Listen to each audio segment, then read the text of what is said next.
Welcome to biology and the chapter circulation.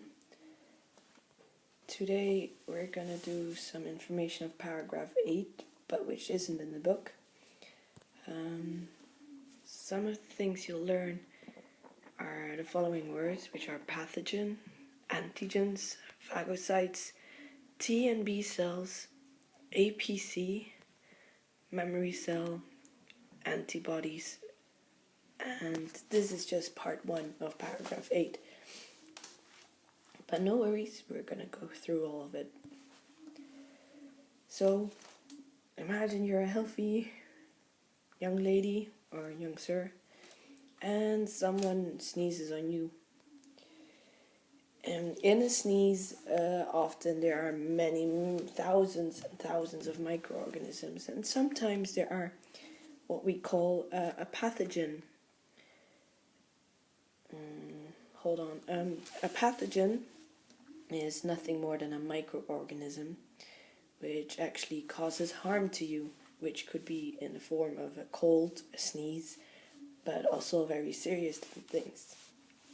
So once someone sneezes on you and microorganisms which do not belong are on your body right now, you are considered contaminated.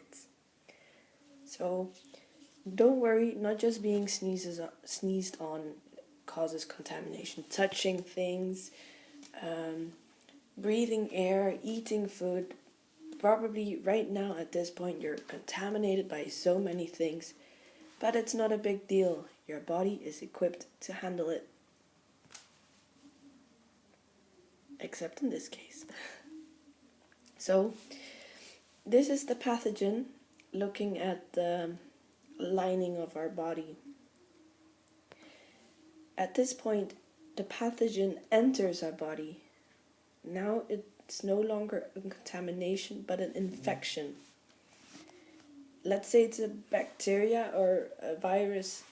A pathogen does what a pathogen does best, which is reproduce. That's what our pathogen did in this cell right here. It uses the nutrients of the cell and reproduces. At some point, the pathogen is going to spread its territory, enter the bloodstream, and enter other cells. The infection is spreading. Sometimes, often actually, the reproduction of the pathogen causes the cell a lot of harm, so it can also damage it. Otherwise, there are a lot of pathogens which create toxins, which can also be damaging. This is what we experience when it happens on a bigger scale. This is when we get sick and actually feel the disease the pathogen causes. So a little zoom up to our pathogen, because now we're going to see how we can kick its ass. On the surface of the pathogen, on the cell surface, there are structures which we call antigens. All cells have antigens. Your book says only foreign bodies have antigens. It's not true. Our cells have antigens as well. Except for our phagocytes, which is a white blood cell, it sees the pathogen, the antigen of the pathogen, and doesn't recognize it. So the phagocyte knows every cell in the body, and it's like, you're okay, you're okay, you're okay. And then it sees the antigen of the pathogen, and it sees stranger danger, stranger, you don't belong here. Result is, it starts doing what it does best, which is a process which we call phagocytosis. Don't be scared. Cytosis of osis just means process. And phagocyte plus process, phagocytosis, which is nothing more than eating the pathogen or engulfing it, which is wrapping around it. So slowly it starts engulfing the pathogen, and at this point it phagocytoses the pathogen. The white blood cell also has toxins and destroys it. Now, this one pathogen is destroyed, but we have thousands and thousands more. So our phagocyte is smart. It takes one part of the pathogen, the antigen, places it on its surface, and now our phagocyte became the APC, the antigen presenting cell. So APC. It does this for a very specific reason.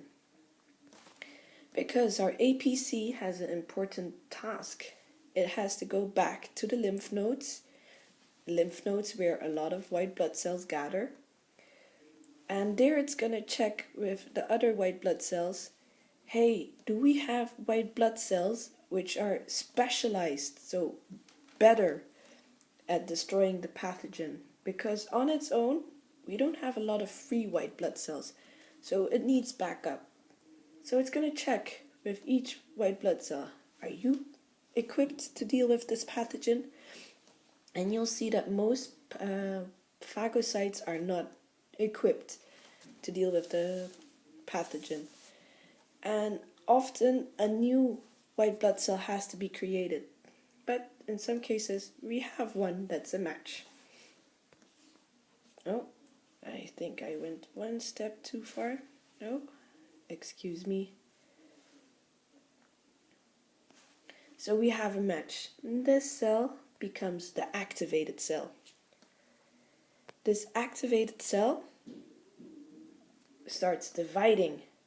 So we have the specialized cell and it starts dividing. It starts creating T and B cells. Now in the next step I'll explain what the T and B cells do. So this is our infected cell, lining cell. Oh, I'm going to pause it for a second. I'm going to go a few back. So this is our infected cells. You see that we have infected cells and some pathogens in the bloodstream. Now we have a T cell. The T cell has this antibody structure on its cell surface. What it does, it latches on to infected cells. And there it does what it does best. The T cell stands for toxins, toxic cell.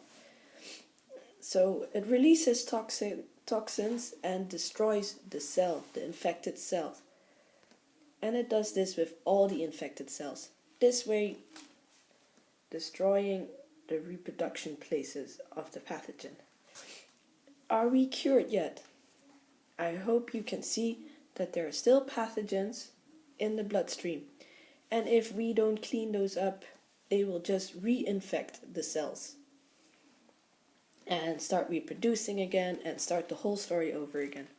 So luckily, besides the T cells, we have B cells. So once again, our infected cell lining. So our B cells, they do something else. They create antibodies. They are structures which cover the antigens.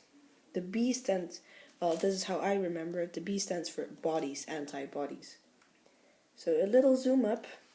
Remember, each pathogen, each cell has antigens on its cell surface. Well, now they get covered. This way they can't enter cells anymore.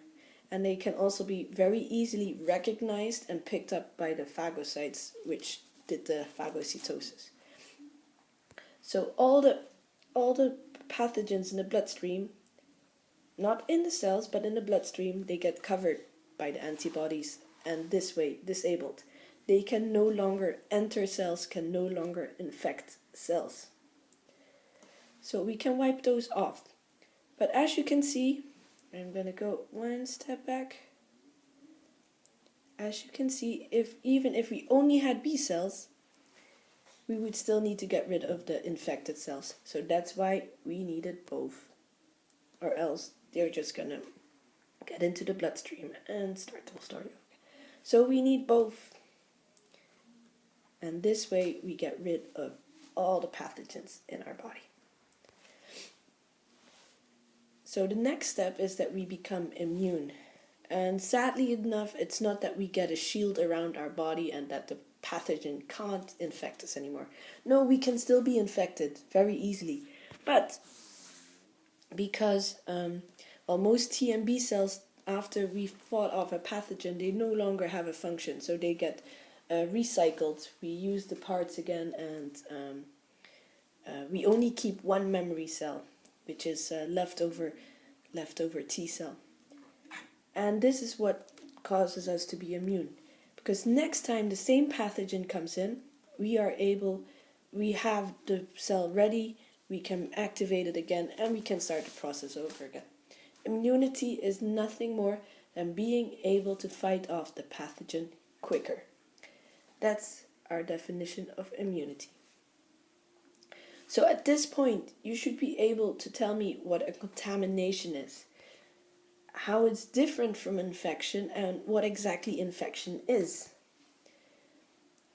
I hope you're able to distinguish what a pathogen is, what phagocytes do, what phagocytosis is, when and how it becomes an APC, what antigens are, why we need an activated cell, what a B cell does, what a T cell does, and what a memory cell is.